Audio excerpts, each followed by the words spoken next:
You think you know your own kid, till you're standing in your kitchen with an overdraft notice in one hand and a frantic bank alert in the other, realizing that thousands of dollars have vanished from the one account only you and your sons knew existed.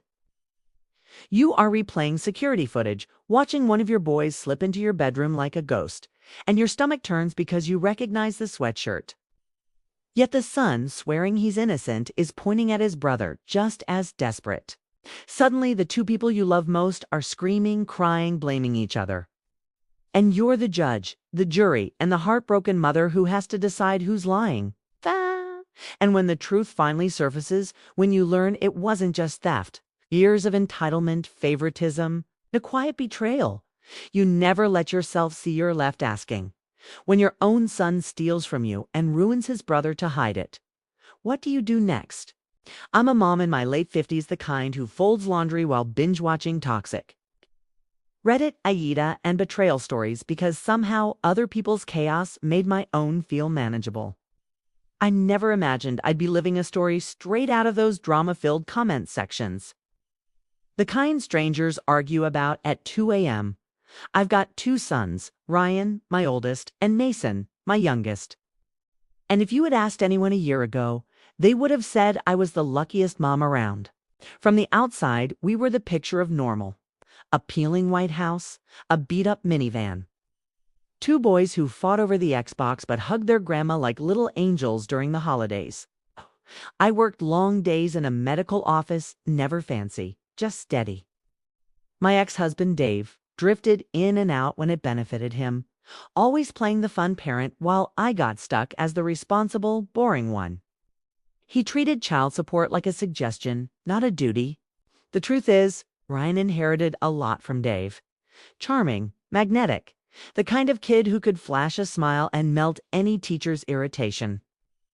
Even when I caught him lying about small things, it felt harmless, normal teenage nonsense. Mason was different.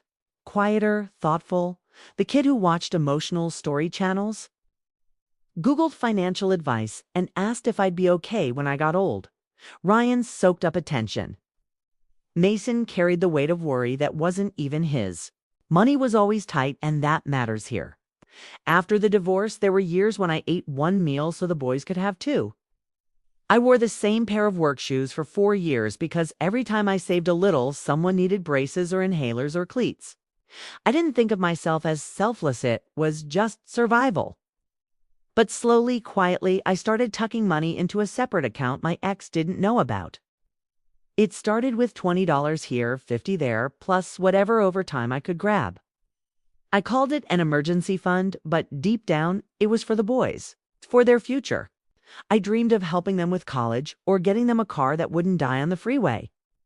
I told no one, not my ex, not my mom, because if Dave found out, he'd find a way to drain it. The boys only knew about the account because of one terrible flu season. I got so sick I nearly fainted in the hallway, and it scared me enough to sit Ryan and Mason down. I told them where the account was, what name it was under, and gave them the safe combination with all the important documents. They repeated it back to me. I never imagined that moment would become the setup for the worst betrayal of my life. Fast forward to last year.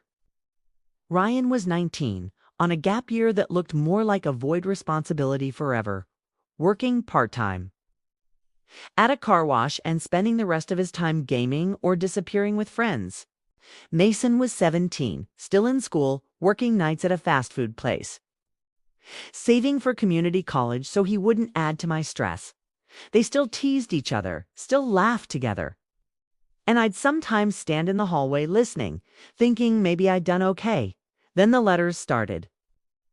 The first envelope looked like junk mail, one of those boring account update notices. I nearly tossed it, but something in my gut stopped me. Inside was a message about unusual activity and new overdraft protection I definitely hadn't requested. My heart thudded, but I brushed it off. It's probably a clerical error. I meant to call. I didn't. Life goes on, till it doesn't.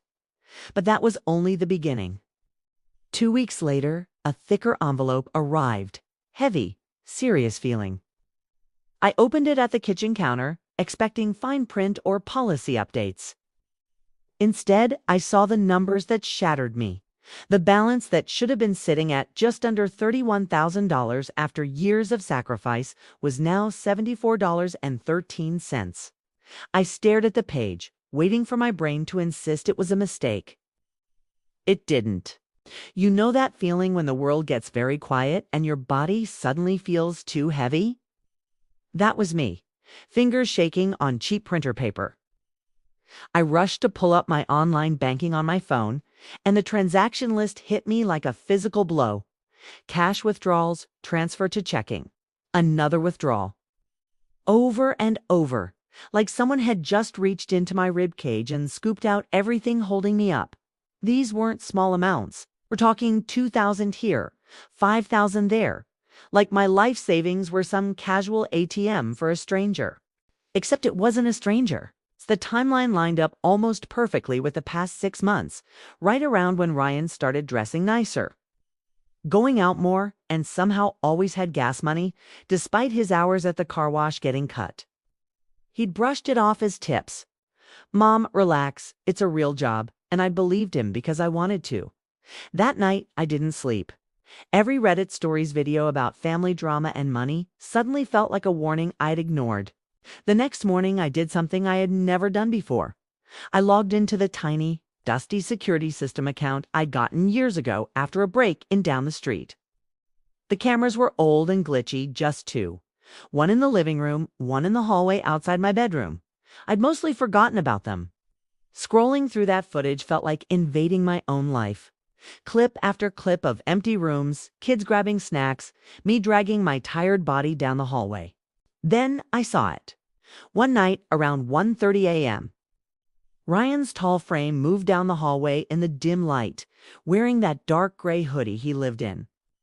He looked straight at my bedroom door, then around, almost like he was listening. My heart was pounding so hard I could hear it in my ears. He went into my room, disappeared from the frame for about 6 minutes, then reappeared carrying something.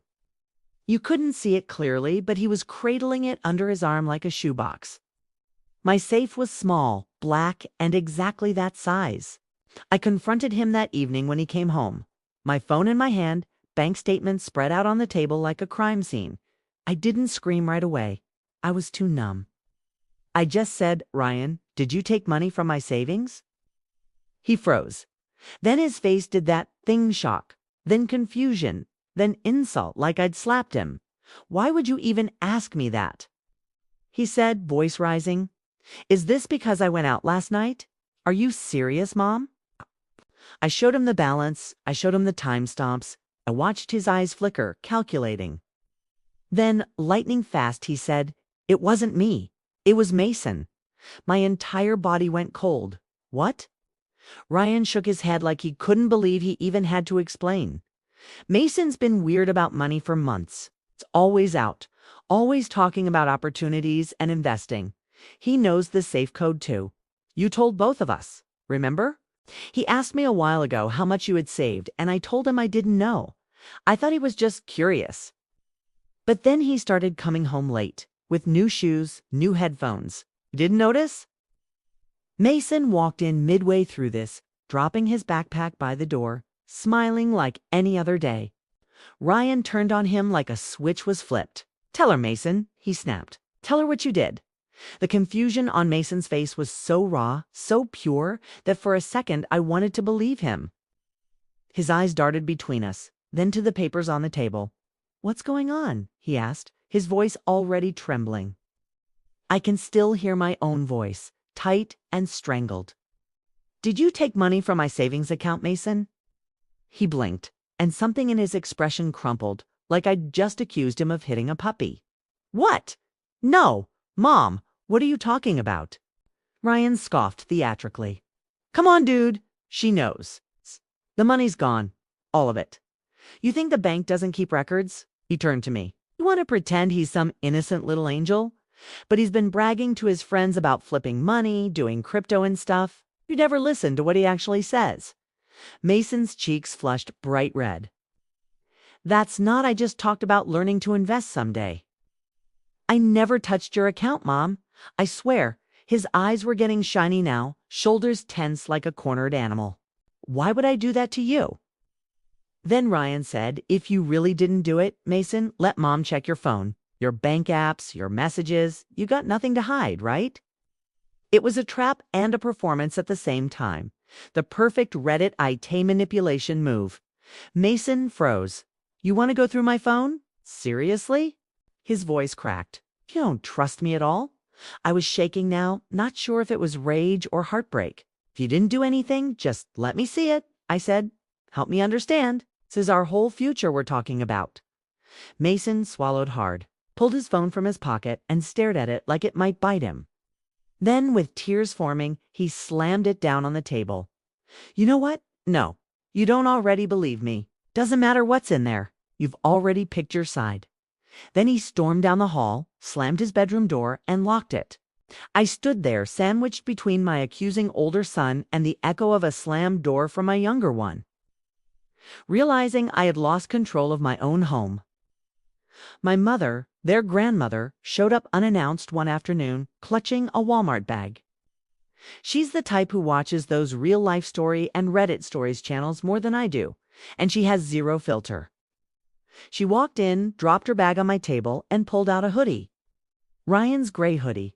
Found this in the back of my car, she said casually. Ryan left it there the other week when I drove him to the bank.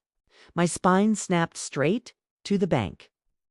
She nodded, completely oblivious to the bomb she'd just dropped. Yeah, he asked for a ride. Said his debit card was acting up. Needed to talk to someone inside. He was in there for a while. Your boy's been busy. I felt like the room tilted. I asked her the date, trying to keep my voice calm. She told me. It matched the first big withdrawal almost exactly. That night, I waited until everyone was home. The silence at dinner was thick. I looked at Ryan, at his carefree scrolling on his phone, and something inside me hardened. We need to talk, I said quietly, and I saw Mason flinch like he was about to be hit. I started with what I knew for sure. The dates, the withdrawals, the security footage, the ride to the bank with Grandma.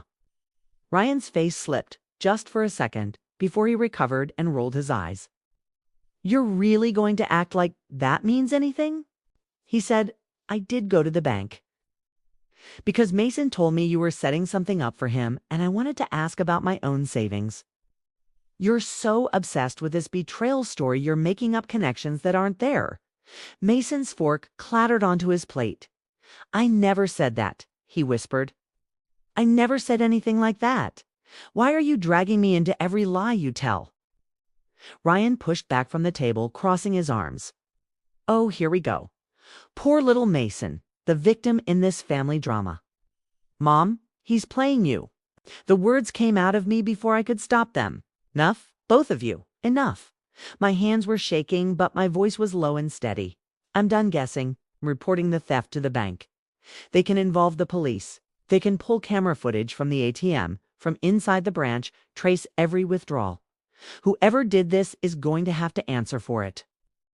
My ex started shouting about overreacting and public humiliation, accusing me of turning this into some kind of satisfying revenge plot for an audience. I looked him dead in the eye. And you, I said, are done undermining me. You taught our son that money is something you take and lie about, that consequences are optional. You can offer him your couch, your advice, whatever. But you are not welcome in this house unless you can respect the boundaries I set. Ryan's face twisted between fury and fear.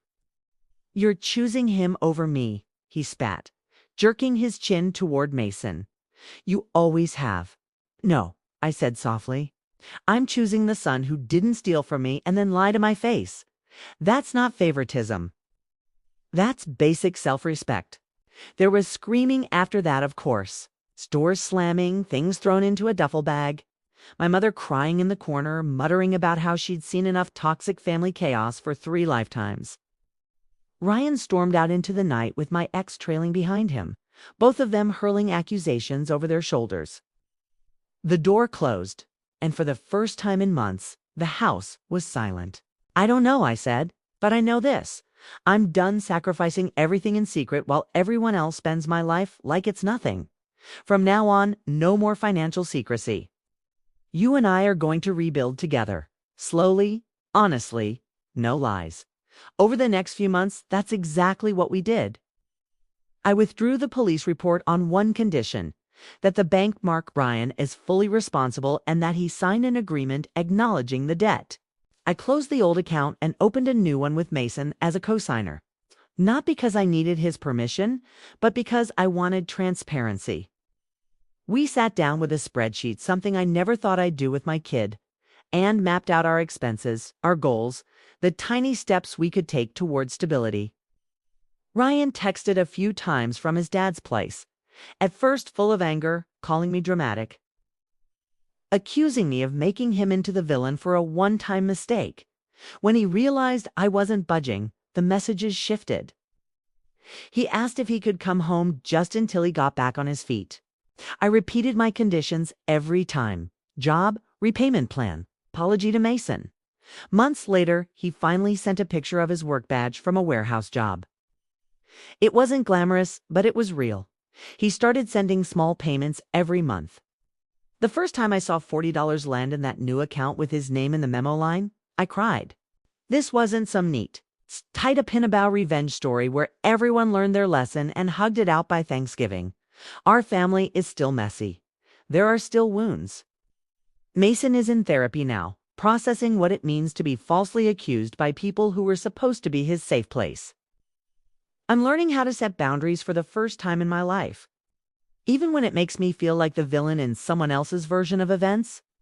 Ryan and I talk sometimes, cautiously, like people crossing a cracked bridge. But here's the part that feels like justice, in a quiet, real-life way. Last week, Mason and I were sitting on the couch, and he pulled up one of those Reddit stories about a mom whose daughter stole from her and lied. He paused it halfway through and turned to me. You know, he said, if this was a Reddit AITA post, I think people would finally say you're NTA now. I laughed through a lump in my throat because for the first time since this all started, I didn't care what strangers online would say. I knew deep down that holding my son accountable wasn't cruelty. It was love with a spine. It was choosing the harder road over the quiet, rotting piece of denial. It was reclaiming my own life from years of being the one who always forgave, always paid, always looked away. So if you're watching this, thinking about your own family drama, your own toxic family patterns, your own betrayal story no one believes, maybe this is your sign. You're allowed to draw a line. You're allowed to say, this hurt me. And I won't pretend it didn't just to keep the peace. You're allowed to demand better, even from the people you love most. Let me know in the comments, what would you have done in this situation? And don't forget to subscribe to Golden Years Diary for more stories like this.